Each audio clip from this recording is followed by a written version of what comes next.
Your eyes and your vision are under attack. Damaging blue light from the sun, your phone, your computer, your tablet, even light bulbs and car headlights is constantly bombarding you. The good news is our eyes actually already have a line of defense to counter the effects of blue light. This defense is made up of 3 pigments called carotenoids. MacuHealth with Micromicelle, the only supplement with the exclusive patent on all 3 macular carotenoids and Micromicelle technology. Do your patients know what presbyopia is? There are people who are afraid of the press. Have you talked to your patients about multifocal contact lenses? I've heard the bifocal, but not multifocal. Do you need help with your multifocal strategy? Learn more at the conclusion of this episode. With more screen usage and indoor time, myopia, also known as nearsightedness, is increasing and getting worse in children. Now, certified eye doctors can prescribe MiSight One Day, the first and only FDA-approved soft contact lens to slow myopia progression in age-appropriate children. Visit CooperVision.com to find a Brilliant Futures certified eye doctor near you. Hi, this is Dr. Kerry Gelb, host of Open Your Eyes. I'd like to wish our friends and family and loyal viewers a very Merry Christmas, Happy Holiday, and a very happy New Year's Day. I especially would like to thank our sponsors, MacuHealth, CooperVision, and Alcon, who make the Open Your Eyes podcast possible. We want to take this opportunity to share with our viewers the Open Your Eyes documentary. We hope you enjoy it, and we look forward to bringing you more great, informative interviews in the coming year. A young lady being tested for a new pair of glasses. First, her eyes are checked to determine what her vision is with her old glasses. And after that, the glasses will be removed to determine loss of vision. This is an experience millions of persons undergo every couple of years, for comparatively few of us have anything approaching 20/20 vision.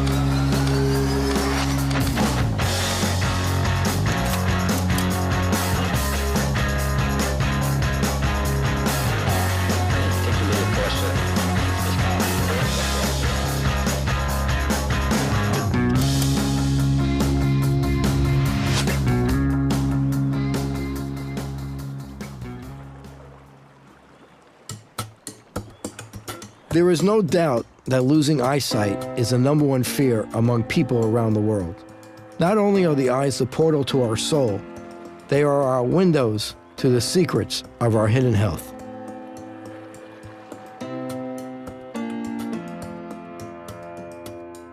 I've been practicing optometry for over 30 years, and our optometric technology has vastly improved, allowing optometrists to diagnose disease much sooner. The optometrists can now see the earliest effects of obesity, diabetes, and cardiovascular disease in the eyes of our patients, and we will soon become the first doctors to determine who is at risk for the new epidemic, Alzheimer's. I wanted to see what our profession could do, since we have a front row seat to the window of health. My journey took me to many experts in many places, and perhaps the last place I thought I would end up finding answers was looking into the eyes of Centenarians in remote parts of Costa Rica.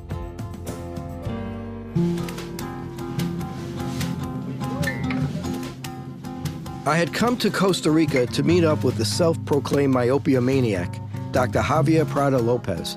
Before visiting the kids of Costa Rica to evaluate the growing epidemic of myopia, we joined Dr. Gaston Laporte and Jorge Vindas, a field researcher specializing in the life of centenarians. Our first stop was Maria Trinidad. She's 103, and cataracts have completely robbed her vision.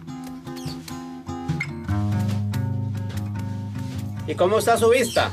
Ya casi no veo. Yo veo mucho pasar allá, pero no distingo. Muchos centenarios que no usan ningún medicamento. Y es como muy común eso. En promedio. And you can see how deep is that cataract. You see it?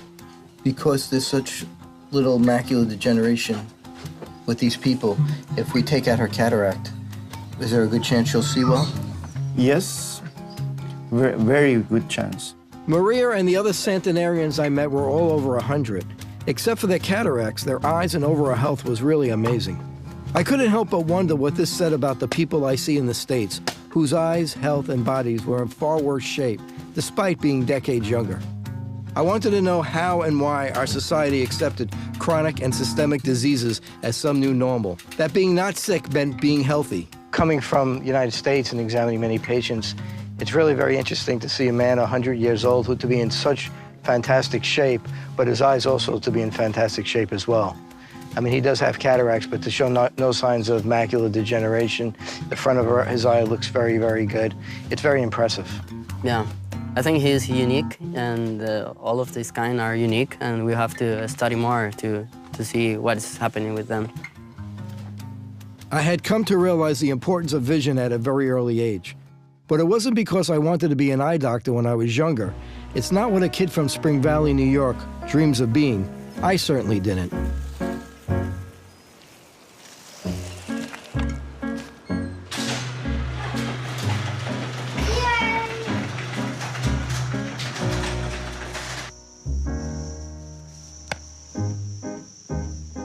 Always wanted to be the center fielder for the New York Yankees. Playing center field for the New York Yankees, Kerry Gelb. Early on in high school, I was having a lot of trouble with my hitting.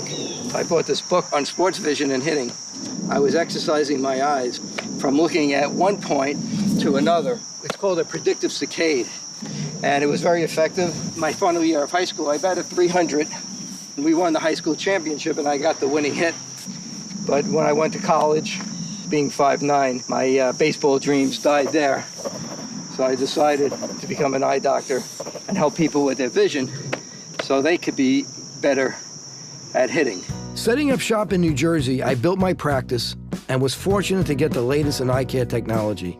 It allowed me to see the smallest blood vessels. I could see things that were happening that no other doctor, heart specialist, or neurologist could see. The biggest oh wow that the public doesn't realize about going to the eye doctor is that the eye is so complicated and that so many different diseases actually manifest in the eye. The eye is actually the window to the health of the body. The back of the eye is the only place in the body that you could actually see the blood vessels. The blood vessels in the eye could tell us about many systemic diseases, such as hypertension or diabetes. What the public doesn't realize is that there are almost 300 diseases that actually manifest in the eye, and that the eye can be the first place that those diseases can be diagnosed. In my office, I have an instrument that does retinal imaging, which means that it takes pictures of the back of the eye. A lot of us in the eye world think about the eye as the canary of the body. There is no place richer in cardiovascular or heart biomarkers than the eye. There are a whole host of technologies that will give us all kinds of information about your health. So it's light literally shined into the pupil of the eye that highlights these itty-bitty little changes that I even challenge artificial intelligence to find, which I'm sure it will. You can see these little tiny outpouchings at their very earliest stages. With all this new technology, I decided to check my own eyes. I was shocked at what I found. I found microaneurysms in my eye. When I saw that in my eye, I said to myself, holy cow, I'm at risk for a cardiovascular event. I'm at risk for a stroke. I'm at risk for cancer. I'm at risk for getting diabetes. I decided to do a blood test on myself. Normal 2-hour insulin is about 40. And mine was 170, and I said, Eureka, that's why I have the microaneurysms. I was startled because I worked out and ate what I thought was healthy. As much as I thought I knew, I would come to realize I knew very little. Surprisingly, one of the things they don't teach you in optometry or medical school is nutrition, or preventative medicine for that matter, or what being healthy really means. I was so interested in this topic, I started to read books, attended seminars, watched films, and then turned to the emerging experts on the internet. Once you get past all the cat and dog videos, you can really find some good information there. I learned about nutrition, integrative medicine, and even fasting. I still had many questions, so that's when I decided to do a crazy thing and actually visit these experts. I realized that spending substantial time with each person was the right prescription to help me understand the root cause of our diseases and what approach we could take to halt them and in some cases even reverse them. My first stop was in Florida, where I met up with Dr. Derek De Silva, who invited me for a weekend. Hey there. How you doing? Good to see you, Dr. How are you? De Silva. Good to see you too. Good to see you. Wonderful. Great to see you. This is wonderful what you're doing. This is great. Yeah, I'm so happy that you're participating. And the optometrist, in my opinion, is one of the best kept secrets. You know what? You guys, you can't be a secret anymore. You got to get out there, and you've got to let people know that I'm looking at the inside of your eyes with a microscope, and I'm seeing disease, because this disease is here, it's also going to be here. I ran across a rather strange health-related video. It was by a young kid who was trying to figure out what being healthy meant, and it was very entertaining. The only thing open was a 7-Eleven down the street, so I definitely had some disgusting food. I haven't been sleeping much. That's terrible. It's somewhere in the gut here.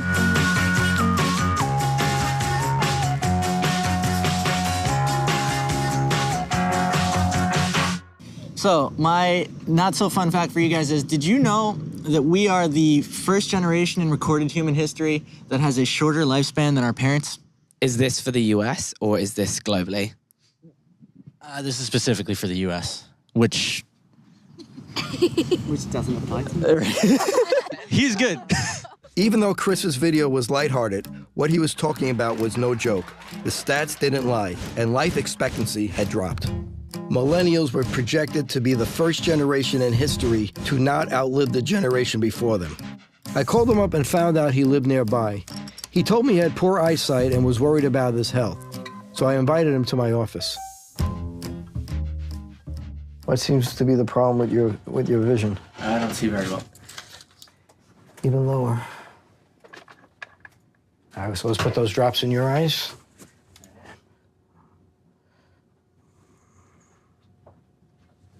So let's go deep into the eye using this technology to look at different layers of your eye. And it so happens with you can see these little swollen spots right over here. Okay, those are little microaneurysms in your eye. So that shows that you may have insulin resistance. I explained to Chris that microaneurysms were tiny swellings in the side of blood vessels. These were indicative of early warning signs of insulin resistance, a condition that we are learning is the root cause of many diseases and is preventable and surprisingly reversible, a condition we can now identify with a simple eye exam. So we need you to get a blood test. I was intrigued by Chris's youth, knowledge, and passion for health. It turned out he was not only a podcast host, he was a fledgling comedian and the son of perhaps the world's most quoted living man. Believe it or not, he's someone most of us have never heard of. Author and motivational speaker, Steve Maraboli.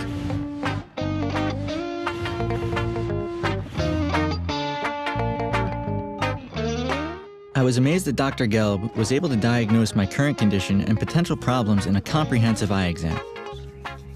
I wanted to know more, but first, I had to get poked. Apparently, my blood clots really fast. Chris, come on in. After Dr. Gelb diagnosed me with myopia, or nearsightedness for the common person, he suggested that I see Dr. Jeffrey Gold, a cardiologist who believes in not just treating the symptoms, but finding the root cause. I had no idea what was going on inside my body, but I needed to find out.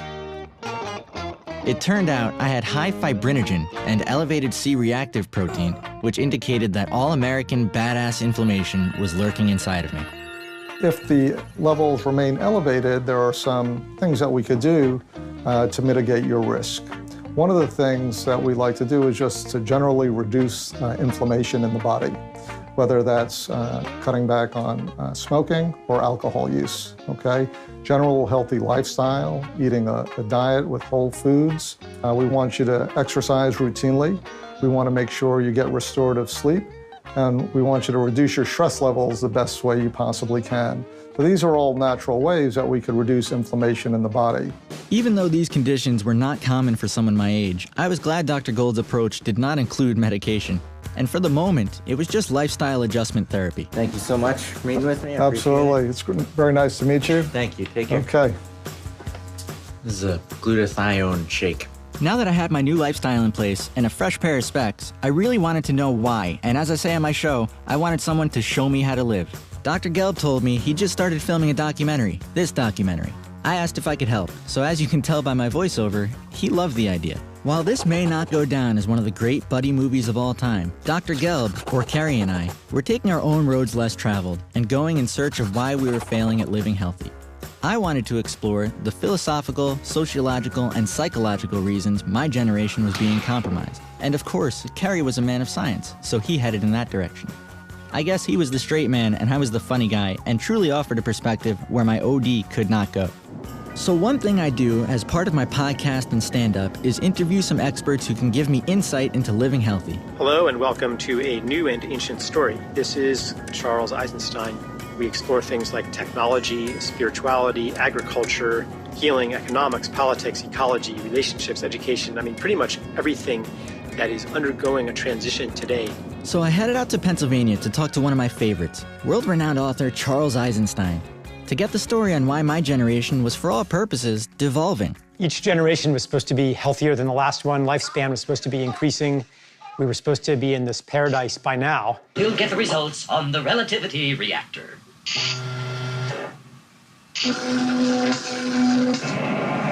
Okay. Instead of getting healthier and healthier, it seems to have gone the opposite way. New diseases that weren't even heard of in the 1960s are prevalent today. Autoimmune diseases, things like Lyme disease. Meanwhile, cancer, heart disease, they're still going strong. I would say, as far as I know, not a single major disease has been conquered since the 1970s.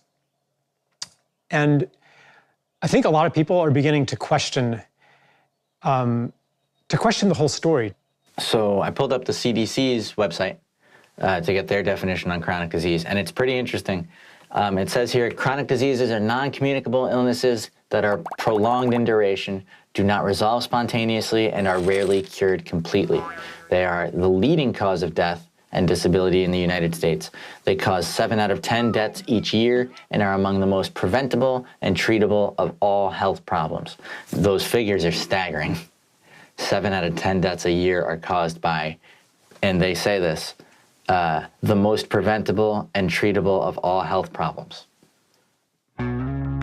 Something I learned from the functional and integrative medicine approaches was to not only treat the symptom, but to get to the root cause of the disease. For example, why had obesity, diabetes, and the growing Alzheimer's epidemic skyrocketed?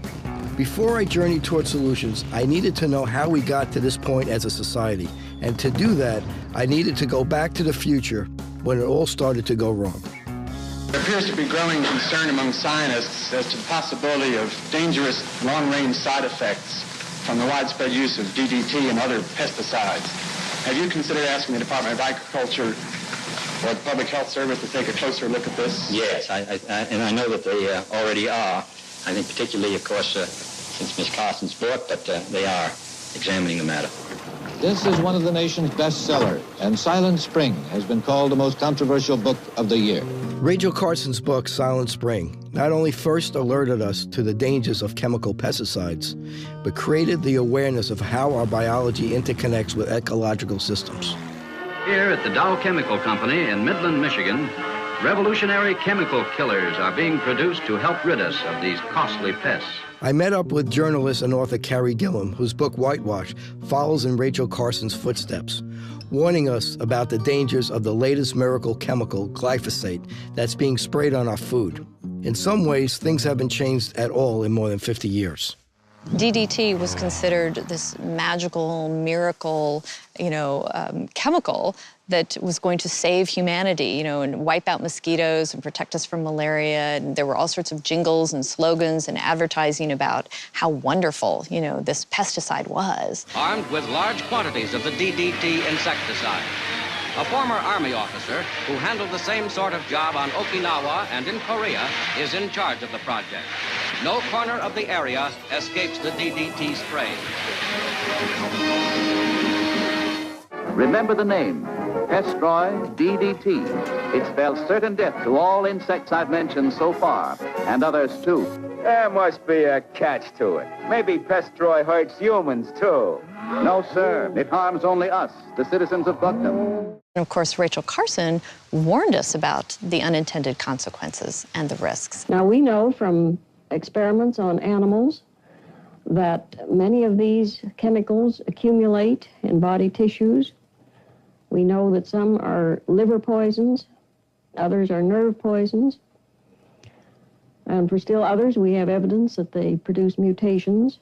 And we see the same thing with glyphosate today. It was heralded as a miracle invention, you know, a novel herbicide. And people have used it and championed it. And Monsanto and the other companies will tell you we need it to feed the world. But we're finding out that's not true. I went to California to meet activist Jeffrey Smith to further understand the current chemical impact on our bodies. Monsanto makes Roundup-ready soy, corn, cotton, canola, sugar beets, and alfalfa, all of which can be sprayed with Roundup herbicide and not kill the crops, but just kill all the weeds around it. But then the Roundup, or its glyphosate active ingredient and other stuff, gets absorbed into the crop and into the food we eat. Now, the biotech industry said, there's no problems, but no one is looking. If you actually correlate the use of GMO soy and corn, the number of acres, or the amount of glyphosate-based herbicides on those acres, it actually correlates, rises in parallel, with more than 30 diseases. They found that the animals that were exposed to glyphosate were developing cataracts at a high level. And there was a sentence in a correspondence by one of the scientists who basically acknowledged that the cataracts was a problem as a result of the glyphosate. Food is not supposed to have side effects. Drugs can, but food can't. Farm workers, landscapers, and homeowners who've been exposed to the weed killer Roundup may be at risk for non-Hodgkin's lymphoma or other cancers of the blood. The Roundup-ready corn was later discovered to have high levels of cadaverine and putrescine, horrible names, for good reason. They create the foul smell of rotting dead bodies. So that's in the Roundup-ready corn, but those two compounds also link to allergic reactions and cancer.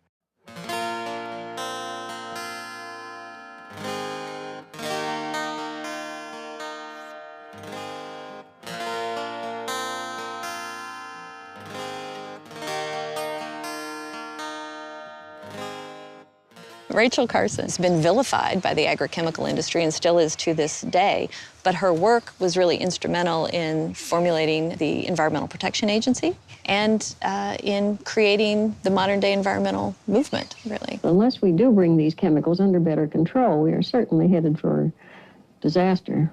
You know, we paid attention to her at the time, and we endeavored to try to protect our environment, but I think we've lost our way now. I think we're out of balance and we've forgotten her message.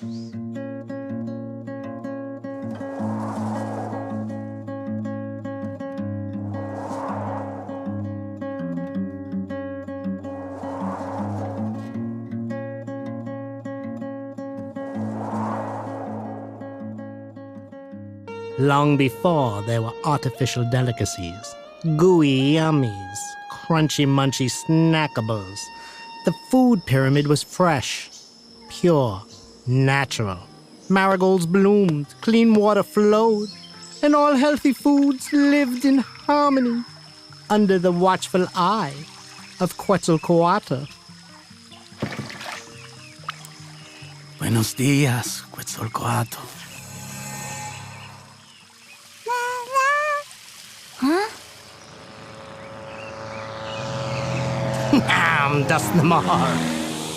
To the food processor with you. I decide what's healthy now.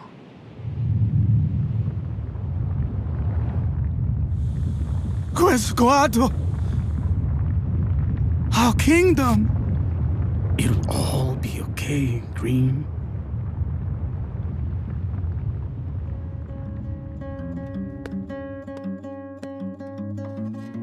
But the threats from pesticides and GMOs aren't the only things we need to worry about when it comes to what we eat. The food itself is also a potential problem. Much of this can be traced back to a well-intentioned but ultimately misguided attempt in 1977 by creating a national food health standard by Senator George McGovern.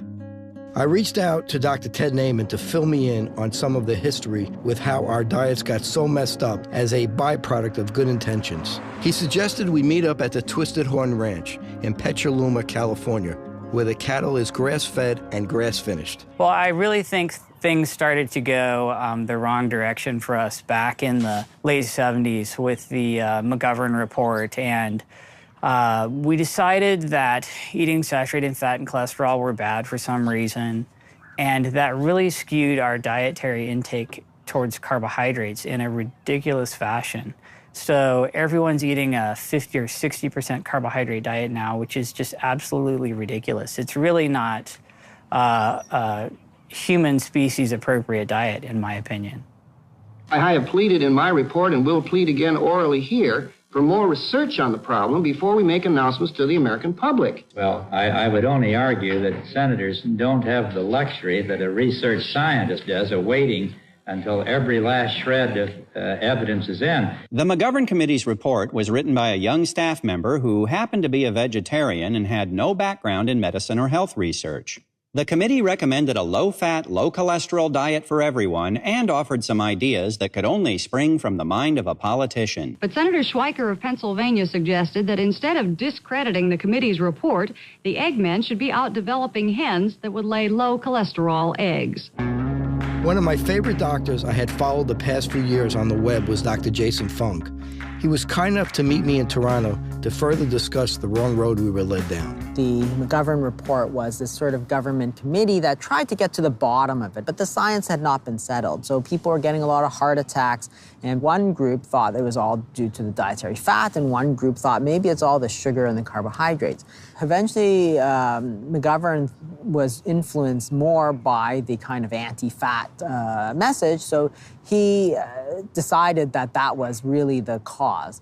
And it wasn't through science, it was sort of this kind of political machinery that all of a sudden decided that this is the right answer, that everybody should eat a low-fat diet. That gave us the sort of food pyramid, the foods that you're supposed to eat every single day. There's bread, rice, potatoes, polenta and stuff, which is really funny when you look back because everybody sort of knows that if you eat white bread every day, you're gonna gain weight. But at the time, they didn't worry so much about the weight. Remember, there was no obesity epidemic, there was no type 2 diabetes epidemic, and people were worried more about heart disease. So they thought, well, you know, we are not eating fat, so we're not gonna clog our arteries. What happened then, of course, was that obesity started to rise and really has not stopped since then. Even though I was an athlete most of my life, I had firsthand experience with the challenges of being fit. While building up my practice, I let myself go and I started having health issues. The surprising thing was, technically, I was eating a healthy diet, the standard American diet. Dr. Fung and Saya Ji, founder of GreedMed Info, who is a priceless source of collected knowledge, further enlightened me why the warning signs displayed in the eye images that I captured of myself and many of my patients were byproducts of an accumulation of misinformation.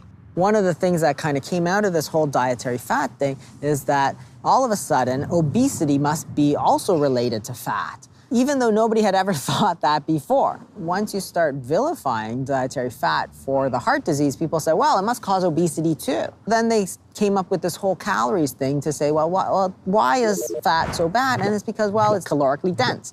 So there's this whole idea that eating fat makes you fat. Calories have been one of the biggest challenges because when it comes to fat, fat has more calorie, per gram than carbohydrate, for example, or protein. So it was considered not as good if you were overweight. More calories, more weight. But that's just not how it works because our body is composed primarily of not just water, of course, but fat and then also protein. Carbohydrate isn't even really a big part of what we are. One of the main problems was that they were including trans fats in this whole sort of mess of fats. Now, trans fats are artificial fats. They take polyunsaturated fats, they hydrogenate them. Turns out they were inflammatory and they cause a lot of heart disease. So that eventually came to light somewhere in the last kind of 12, 15 years that these trans fats were really, really bad for us. People started noticing that the Mediterranean diet was really a very healthy diet. People did great on it. And this was not a low-fat diet. They were eating olive oil, they were eating avocados, they were eating nuts, oily fish. Eventually in the 2000s, you got this term, the healthy fats. So nuts are very highly correlated to better health, olive oil, avocados. In the 1960s, egg was nature's most perfect food. In the 70s and 80s and 90s, it was cholesterol, heart disease on a plate. Now it's coming back to, oh, actually, it's the good kind of cholesterol and yada, yada, yada, and eggs are good for you after all. And we've been wrong this whole time. What is going on? They don't like I'm down with the eggs. Am I HDL? Am I LDL? Same thing with saturated fat. Sugar used to be considered this fairly harmless substance, and now we realize that it's the author of many of our maladies. I mean, the experts keep changing their minds. So that's another factor that's pushing us toward reclaiming sovereignty over our health. You know, medicine's changed a lot because we live in a time where the paradigms are shifting. So if you look at 20th century medicine, what killed people in the 10s and 20s and 30s and 40s was infection. But now we get to the 21st century, and they're not infectious diseases. They're all chronic metabolic diseases. The Western diet as technically a lethal disease vector. So our body, our DNA, our epigenome, our microbiome, for millions of years, had no experience consuming the types of foods we consume today. There's no question that the reason we're seeing so much diabetes today, that we're seeing so much obesity today, is because we've taken the fats out of the diet because these geniuses said that fat was killing us. So what did they do? To make food sweeter, they added sugar. The sugar that was added is producing and causing the inflammation and producing and causing the disease. And it isn't just diabetes. It's heart disease, it's cancer, it's all of those diseases. The big evils for me are refined carbohydrates like sugar and flour and industrial seed oils like vegetable oil. And this is all driven by profits and marketing and advertising. And now 60% of American calories come from sugar, flour, or oil. It's a complete disaster. And you look back on this entire kind of fiasco, and you really say it was really a matter of hubris, right? We thought that we could be smarter than Mother Nature. Humans have been eating meat and eggs and dairy for thousands of years. If it was gonna kill us, it would have killed us several thousand years ago. We are adapted to eat these sort of natural foods. Once you start tampering with it, once you start taking corn and processing the hell out of it so you get corn oil, and then start bubbling hydrogen in it so you get hydrogenated corn oil, now you've got a problem because our bodies are not adapted to it. I'd say avocado is probably one of the most interesting examples of a food that was once vilified that now has been coronated by nutritional science.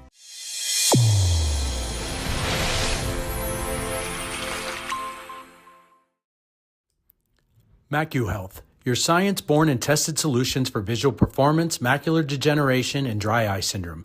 New products coming soon. Embrace the science. Where are we going, Ripe? I don't know anymore. I like flyers. You can have them. Flyers for all.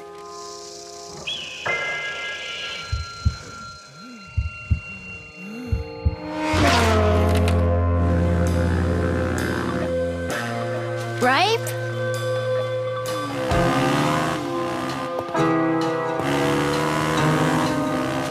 Ripe!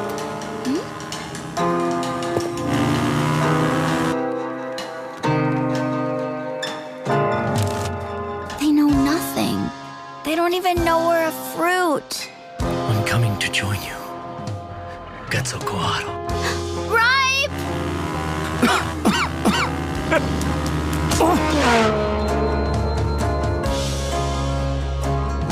Don't give up hope.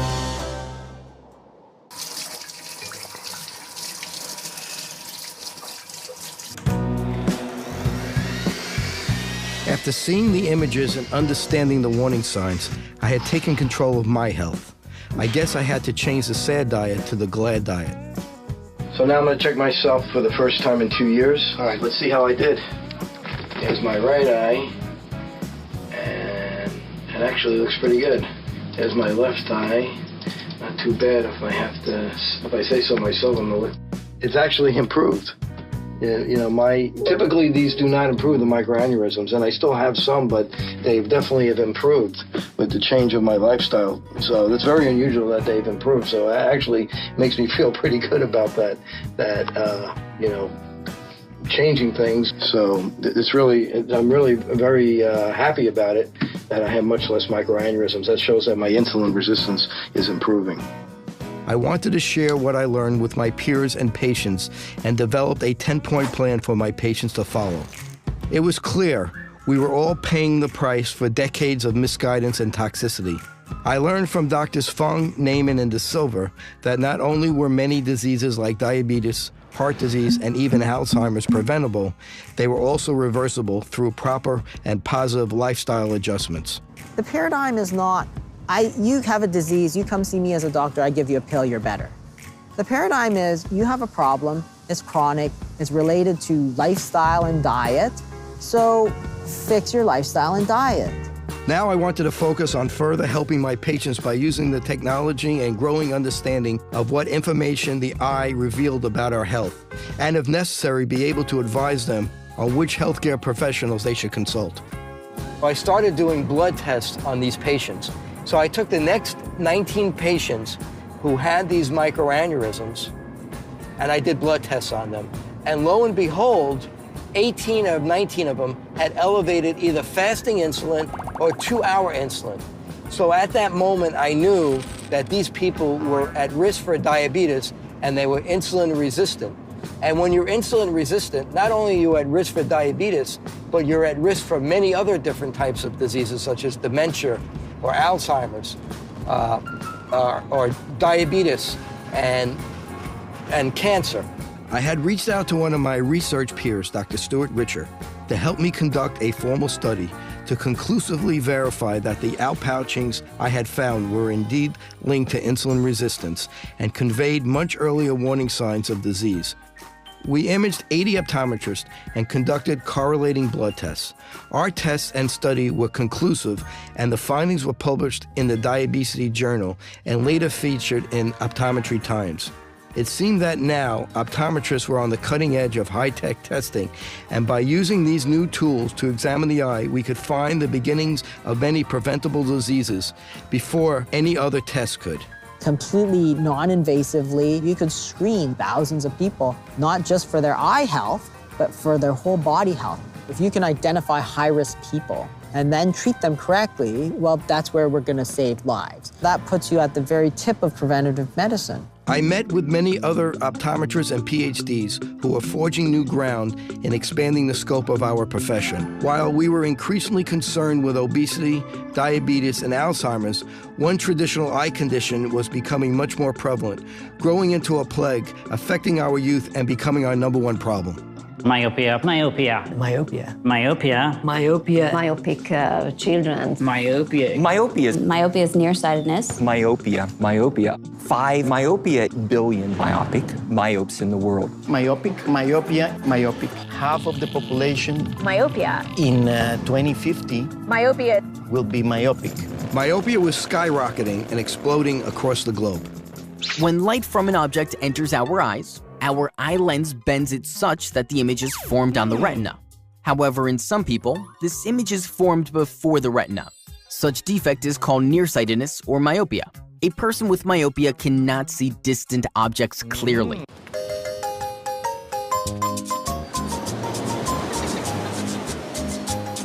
I went to Costa Rica with my son Brady and my wife Erica, who would be able to translate. You eat this? Yes. It has a...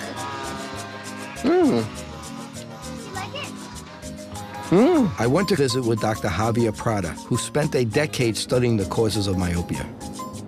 He's been told by the World Health Authorities, the World Health Organization, that half of the population in 2050 will be myopic in the world, which means you will have a huge blind population. Mucho gusto. ¿Cómo se llama? Javier and his team took us to visit an elementary school in one of the rural areas of Nicoya in the Guanacaste province.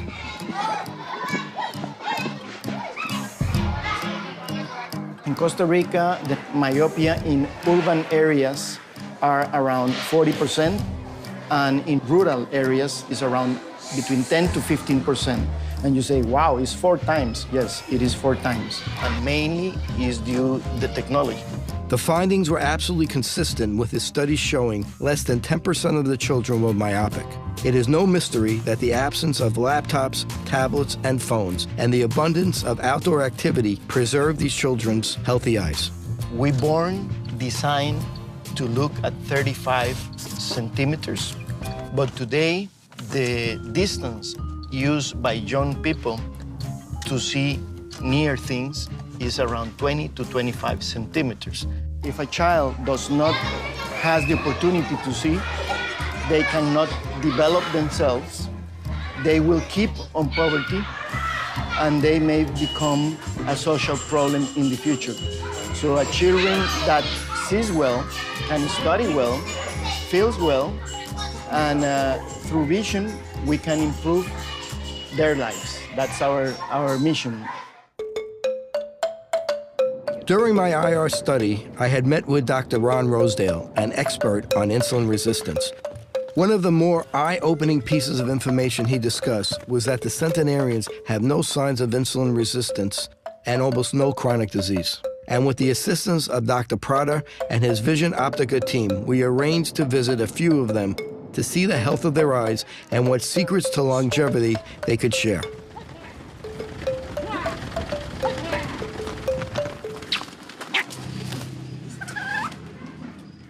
And you can see how deep is that cataract. You see it?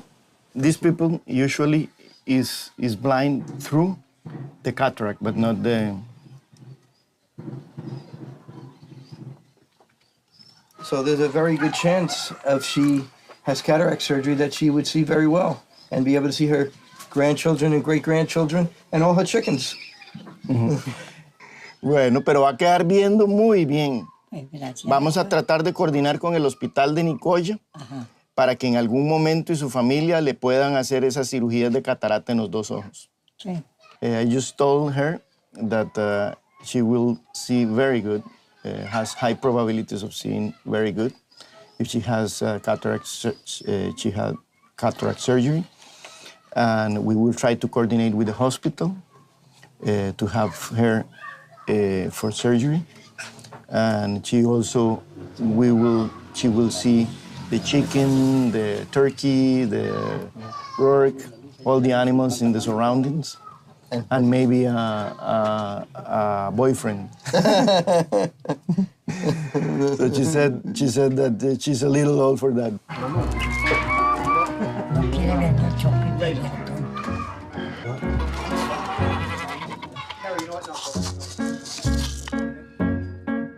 Jorge Vindas is a field researcher in Costa Rica that has studied, supported, and assisted the Centenarians for more than 15 years.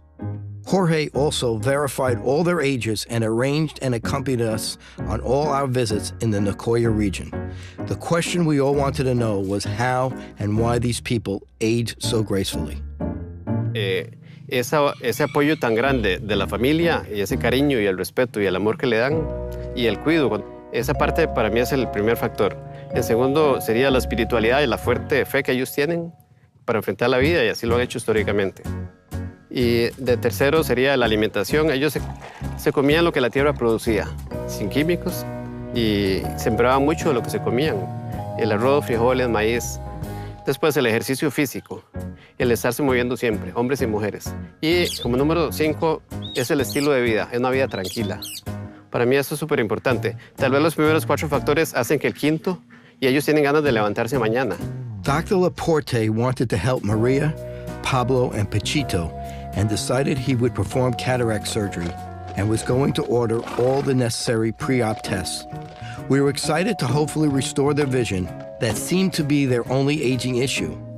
Their overall health and vitality and their sense of one with the land and community was unlike anything I had seen back home. But today, people are disconnected. They are disconnected from community. They're disconnected from nature. Nature becomes, at best, for many people, a spectacle, something nice to look at or to walk in.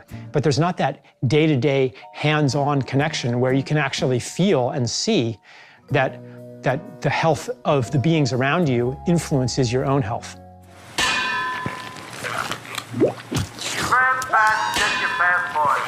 All fresh fruits are subject to inspection and interrogation. GMOs, use the expedited queue, please. Prescriptions and artificial chemicals must remove all metal and liquids over 5 ounces.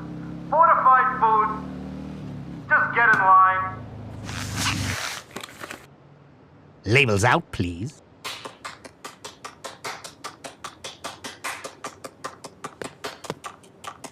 I have an idea. Quick, Squado, what have they done to you? Fast food right this way. Next.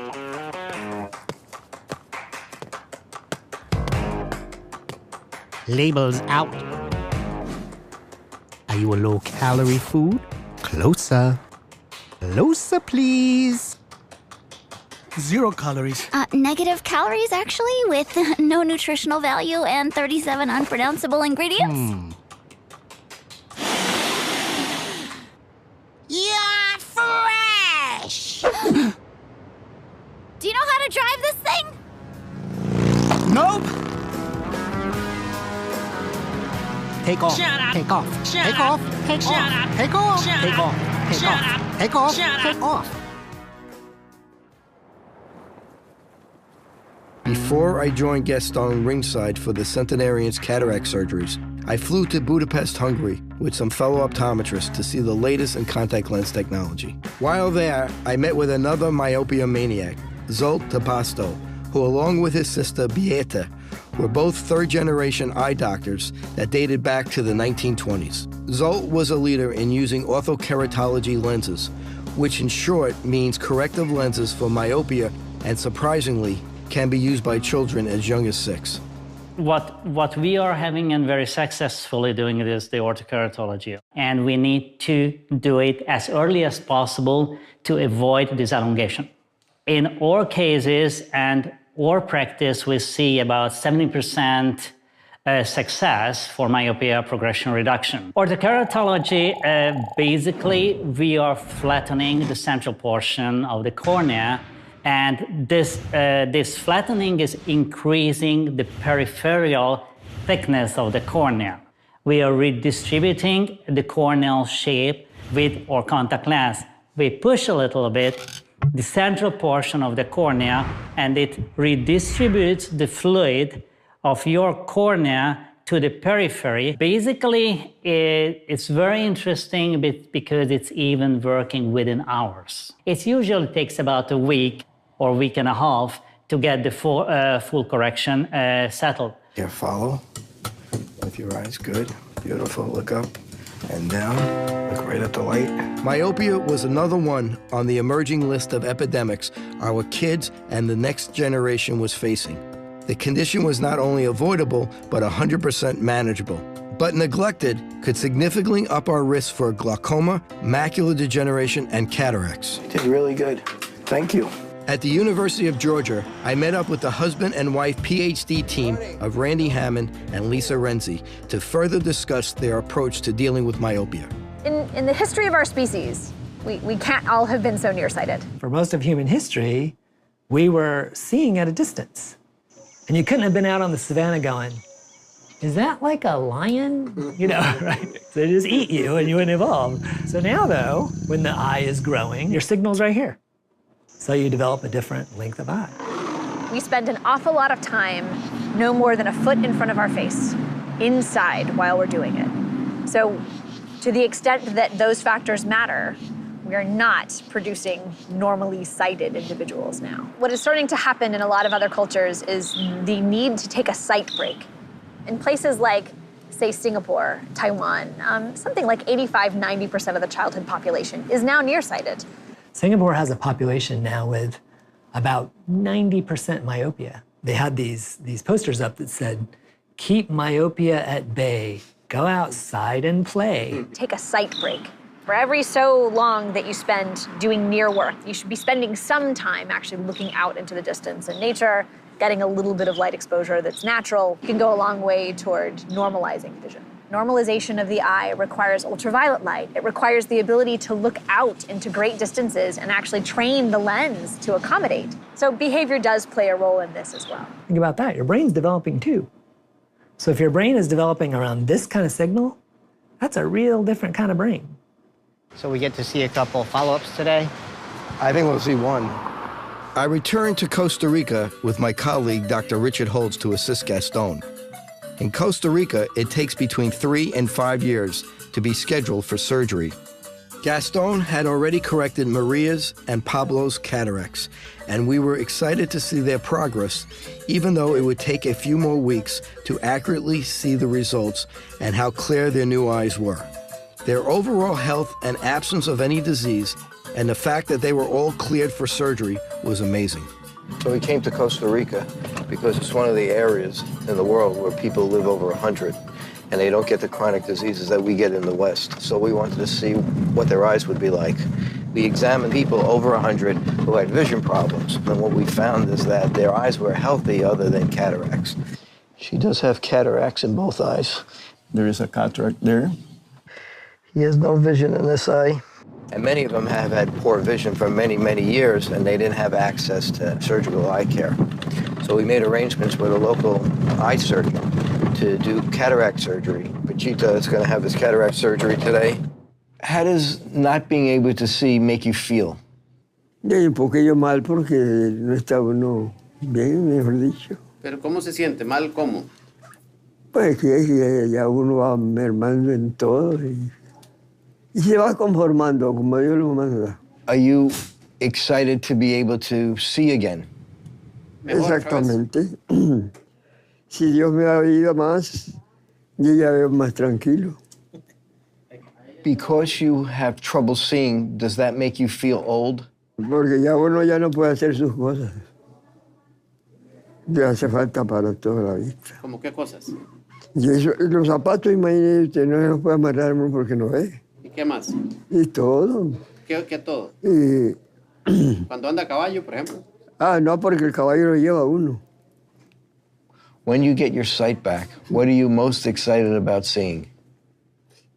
Mis hijos principalmente, el amigo y ver las hembras, que me encanta ver las hembras, por lo menos verlas.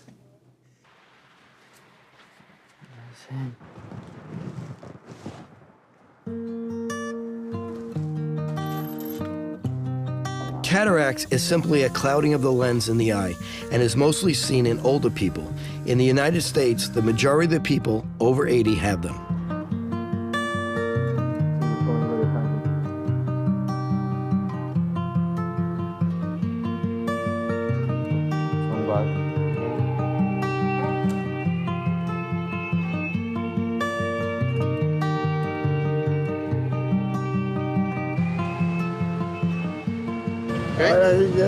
Eso. Métese un poco, sube el pie. ¿Y esto cuándo se quita? So you're going to see well in about 2 to 4 weeks. He's wondering when the patch comes out. Tomorrow. Mañana, Panchito. Mañana se le quita el parche ese. Because of their age, Pachito's, Maria's, and Pablo's recovery would take longer than usual. Since their lives were mostly lived outdoors and absent from technology, we were curious if any of them had myopia. Once they fully recovered, Gaston would be able to give them an eye exam. We saw with our own eyes everything Jorge had enlightened us to about the reasons they age so gracefully. Their connection to nature, family, and real food was so apparent. Each one was equally filled with faith and a sense of peace and purposeful life. It took me decades to get to the point of understanding the wrong road we lived on and subsequently designing a 10-point plan that, for the most part, these people lived for a century.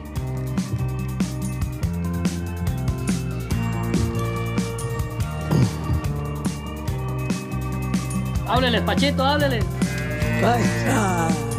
ganado, carajo. ¡Ay, yo!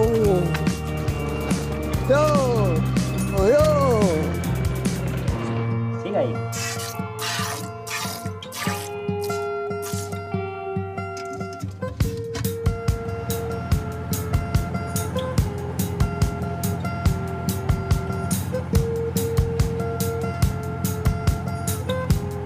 Technology and the indoor life not only put us at high risk for nearsightedness and its consequential effects, we were learning that it was far more destructive to our overall health. The migration of life indoors, like we have controlled indoor environments, does that actually make people healthier though? I think that it's actually the opposite. That the more accustomed we get to a highly controlled environment, the less robust we become, the less able we become to meet challenges and endure changing external conditions. It starts as, yeah, of course I'd like a little air conditioning now, but we become dependent on it. We become dependent on a mechanized world. We become dependent on automobiles. We become less in touch with our bodies and our physical beingness and our capacities. And as that proceeds, we need more and more technological aid and more control over the environment to be healthy or even to be comfortable. And I think that this trend is reaching its extreme today, where we can't hold it up any longer. I'm lost in a new place. Finally landed in Fort Myers. It's gonna be an awesome day. Since Kerry didn't buy me a plane ticket to Costa Rica, Where's the elevator? I talked him into taking me along to Naples, Florida to meet Susan Somerton, an optometrist who is on the board of the Ocular Wellness and Nutrition Society. She invited me for some morning yoga on the beach and to enlighten me about the benefits of sunlight and the dangers of artificial light that is throwing my generation totally off balance. All right, we'll come to the front of our mat. All right. We ground our feet nice and into the earth there, and we'll take a big deep breath and reach up over our head, look at those skies, and then fold down all the way forward towards... All the way down? Yeah. Oh, I can't do that. As far as you can go. So one of my favorite things to do is right here exactly what we're doing. It's morning, to come out early morning, preferably before 9, depending on the area you live in, and expose yourself to this morning sun. And that tells our body, wake up. Unfortunately, with your generation, everything has become technology, and technology has brought us inside. And it's brought us inside basically like we're living in caves all the time. You're staring at the computer, you're staring at your phone, you're staring at what we call blue lights. Every time you're looking at that screen, it's the equivalent of noon in the sky, which knocks off our whole circadian rhythm and the release of what we call the melatonin. Tell me about circadian rhythms. I've heard about it. I don't know what it is, though. So circadian rhythms is basically your own sleep-wake cycle, how our body likes to operate, likes to go through repair and regeneration, and likes to be awake at certain times of day, and it basically follows the sun. And our eyes tells us when to wake up with the blue light or go to sleep without blue light. Traditionally, our eye was just a camera, but now science is telling us it's a window into our health, and it's also a clock that runs our bodies. So when we look at the eye, we know it can control how we sleep, how we wake. After talking to Dr. Somerton, I found myself at a Vision Expo, where I had a chat with a woman who continued the conversation I was having about blue light. Now, in our artificially lit world, the blue light that is coming off of our devices, it sends a trigger to our brain to stop producing melatonin. But melatonin helps us to fall asleep and stay asleep. Blue light at night from your device, it will suppress up to 53% of your melatonin production. Your brain hasn't produced the melatonin that it needs for you to be able to fall asleep and stay asleep. Well, the reality is, there's no escaping this blue light stuff. It seems that no matter what we do, our eyes are screwed.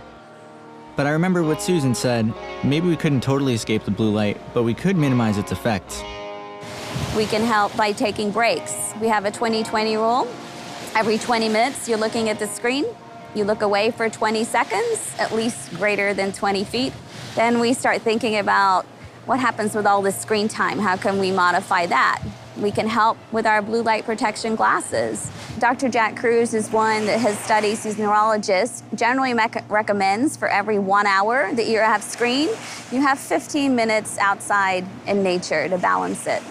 Coincidentally, when Kerry was at a conference in Mexico, he met up with Dr. Jack Cruz, who's a neurosurgeon and has some insight into the relationship between blue light, circadian rhythms, and our health.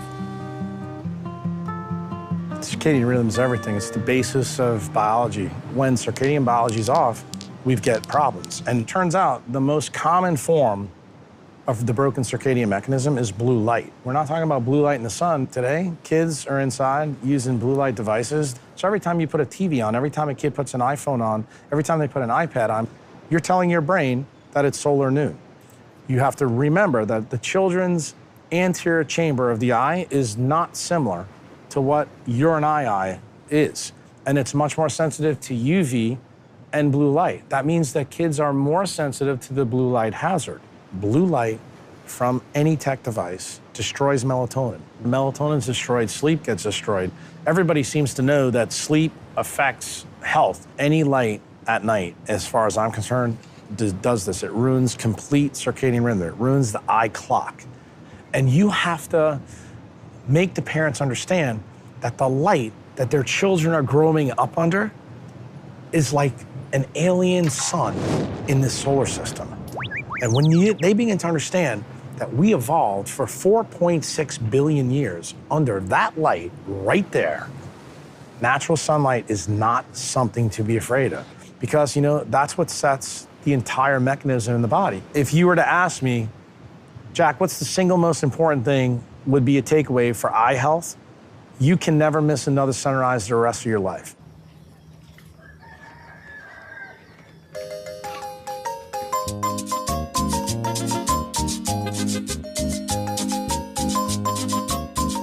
A few months after Pachito's, Pablo's, and Maria's surgery, the three, along with many other centenarians, were honored by local officials. Jorge presided as one of the hosts of this celebration of life. It was going to be the first time they were all going to see Dr. Laporte with their new eyes, and he was anxious to see them, especially Maria. Well, I see her really happy. That is the best thing I could see. And her eyes are really clear. There's no secretion. They are wide open. ¿Cómo le va? ¿Cómo está?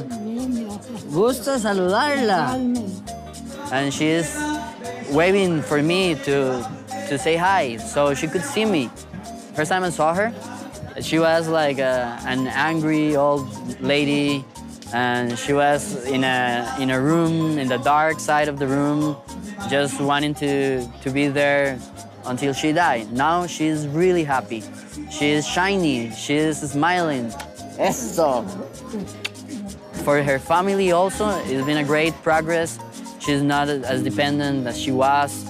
And now she could do some lunch or do things in order she is feeling useful, you know? She is now more alive. The Centenarians, in terms of health, are really healthy.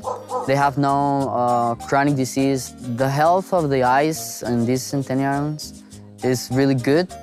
They are really healthy. They have no retina illness. They have no macular degeneration. They have really good lifestyles.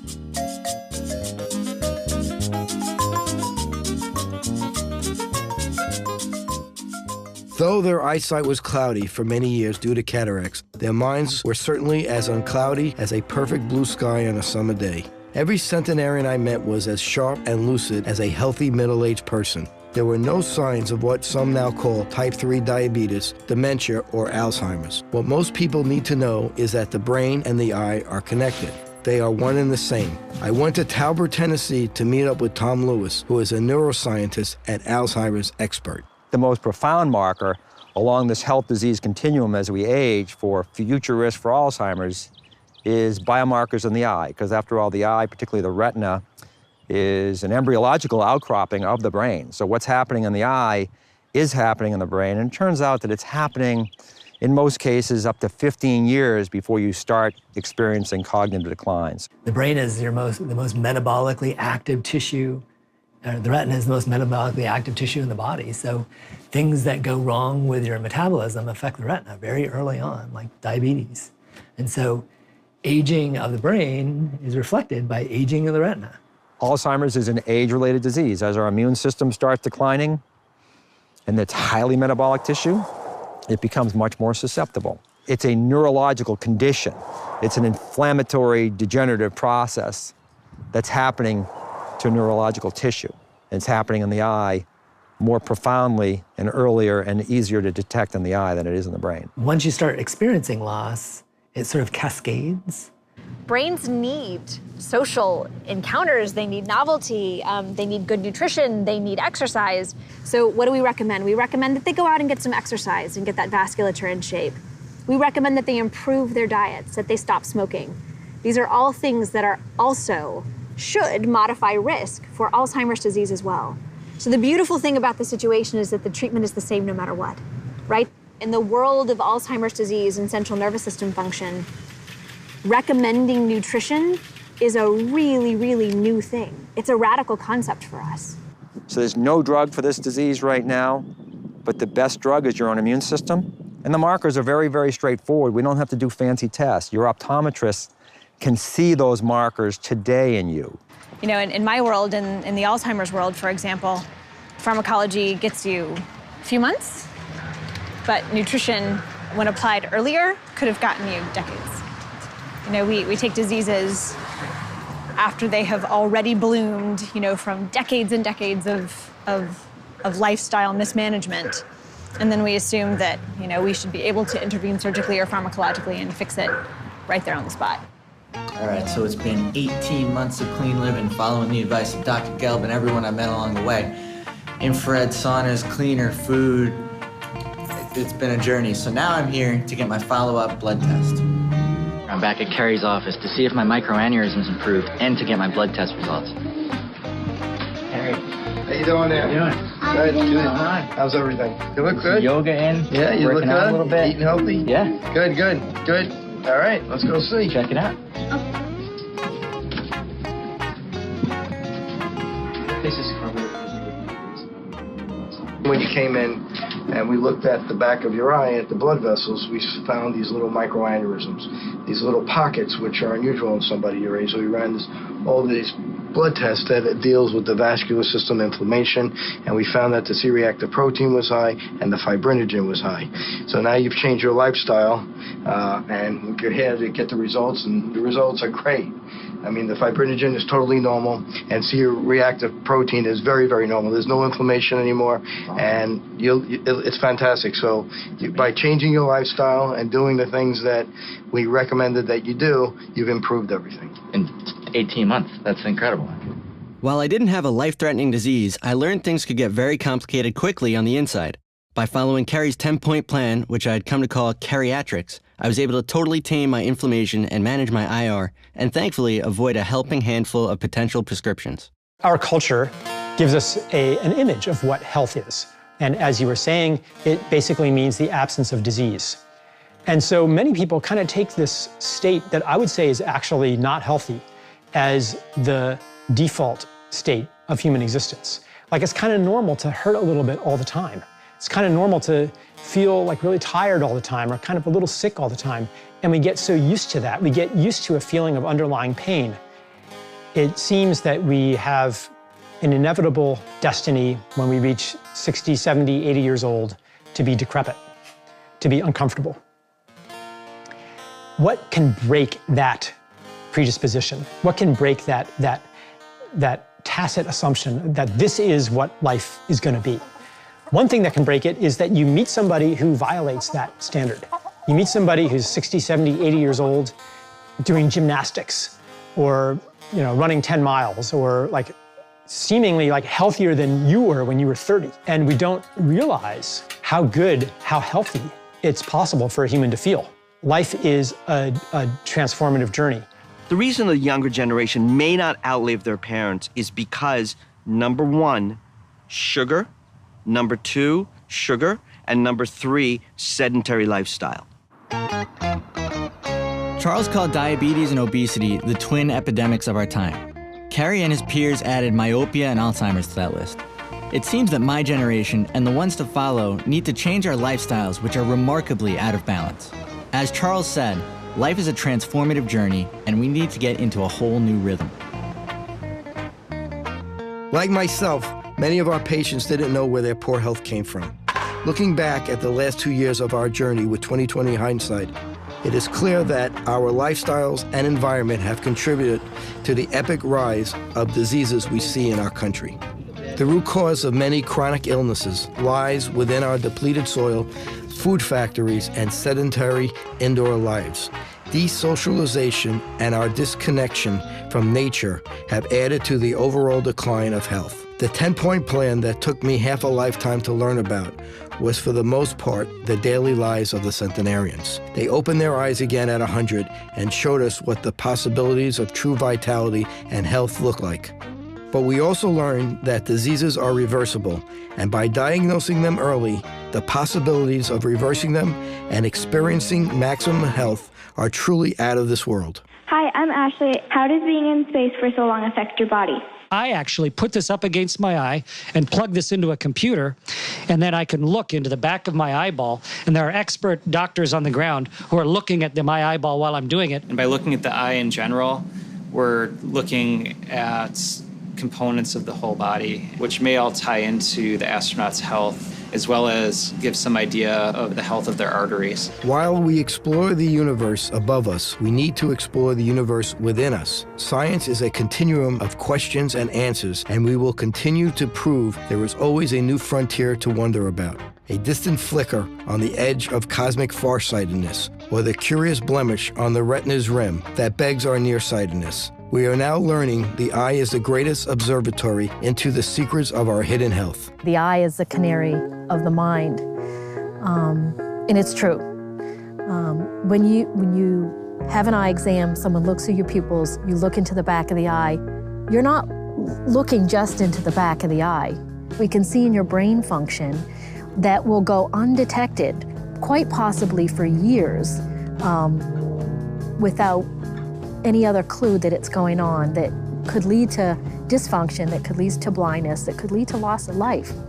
Why would people take that chance? So many of the things that we care about in modern medicine, the diseases that we have that are, lifespan diseases, it's your optometrist who's got the best view. And I really think that OD is the new GP, and the more that the optometry community starts to embrace that role and embody it, the healthier our society is actually going to be.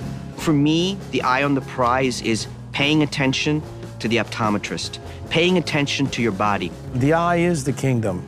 Our body is constantly healing itself on a deep level, on a moment-to-moment level. I see people reverse insulin resistance, reverse cardiovascular disease, reverse atherosclerosis. I see people reverse diabetes all the time. First of all, you have to stop doing whatever you were doing to end up in the situation you were in. And for most people, radical diet change is the #1 thing to drive that. But at some point, if you want to be well, then you have to start incorporating sort of these natural rhythms of the body, including the circadian rhythms, including the sleep, including the fasting, as well as the feeding. I mean, these are all the things that we used to do when we used to listen to our bodies. Before there's artificial light, people would have to sleep because it's dark and you can't see a damn thing. So you go to sleep, right? So you get plenty of sleep, and that's just the way it was. The body knows best. This boy best had a bad way to go. Look at this. Here, film that. He lost it with his hat. Thank you. Okay. It's been a year since we've seen the Centenarians, and we're going back to check on them.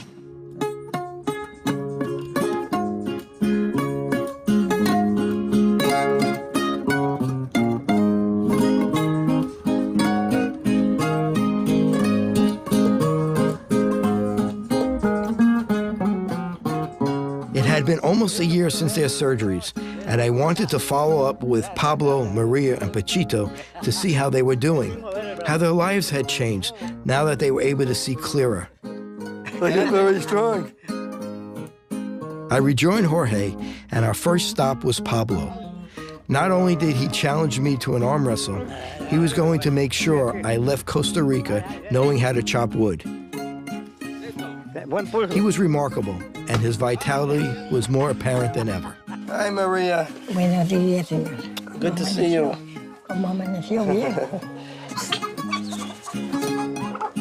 Dr. Laporte confirmed what we had discussed earlier, that there were no signs of glaucoma or macular degeneration. For that age, they are really good. They have no exudative maculopathy, and that's it. But no like hard escotomas in the center or anything. They are pretty good. There wasn't even a trace of any cognitive impairment. They were all lucid, happy, and full of life. The one thing I noticed in all was their dignity and confidence was restored, as well as their ability to flirt. Yay. Maria was wrong. She wasn't too old for a boyfriend. And she certainly wasn't too old to show a little jealousy. Over the course of a year, our eyes were opened to how aging should look like, full of life, love, and happiness. Yay!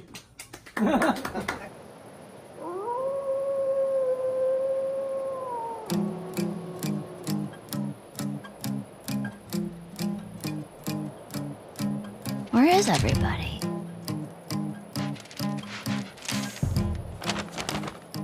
This is our chance to take back our throne. What's their problem? We're heart healthy, eye healthy, brain healthy? Fine, I'll show them what hormones are really all about. Enough with this fake news and fake food. Time to get real and raw.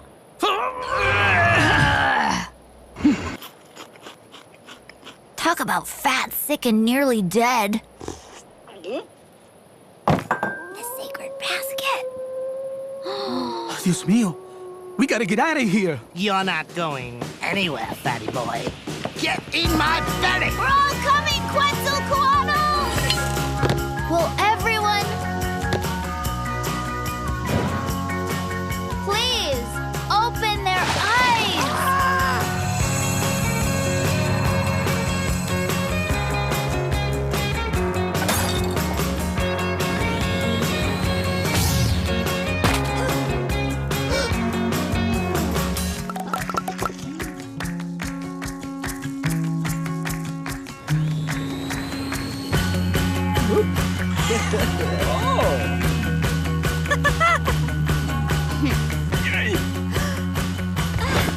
Okay, on three. Uno, dos, tres!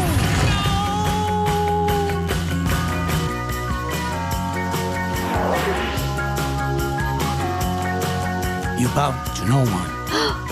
Who's a guac star? Baby, it's Rock to Rock. Who's the new butter? Who's the new mantequilla? We are at a tipping point in health, as we have learned to move away from the wrong roads we were led down. While technology has created an imbalance in us, it has also made the invisible visible. We need to realign our lifestyles and reframe the optometrist in the starting lineup of primary care. Moving forward with 2020 foresight, we need to open our eyes in every way imaginable.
mess around, don't wanna mess around.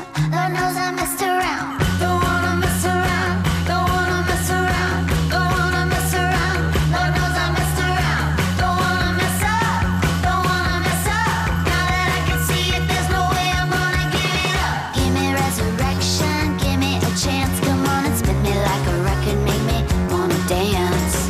I'll get you back, something right. I'll make you sing it out your window every night. It goes, oh, oh, oh, oh, oh, oh, oh, oh,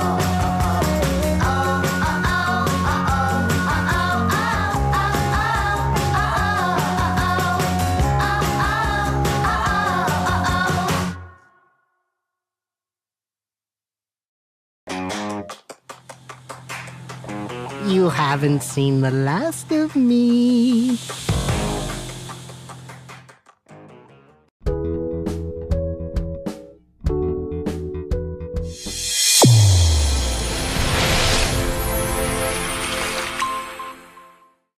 Your eyes and your vision are under attack. Damaging blue light from the sun, your phone, your computer, your tablet, even light bulbs and car headlights is constantly bombarding you. The good news is our eyes actually already have a line of defense to counter the effects of blue light.